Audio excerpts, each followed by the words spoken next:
Right, first accident, which ended up in a tree over there. Always fun. Damage report, I've got one prop left. All the others have just been ripped off. And then my GPS receiver is gone a bit gay.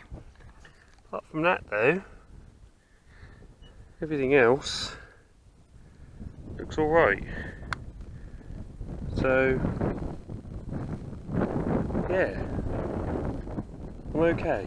That was weird.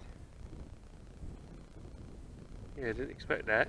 First time flying acro, and yeah, when I was coming into land, I just took my goggles off to land it, and it shot into that tree. It was a bit of a bastard to get it off, but considering damage wise, I think we're okay. Fun and games.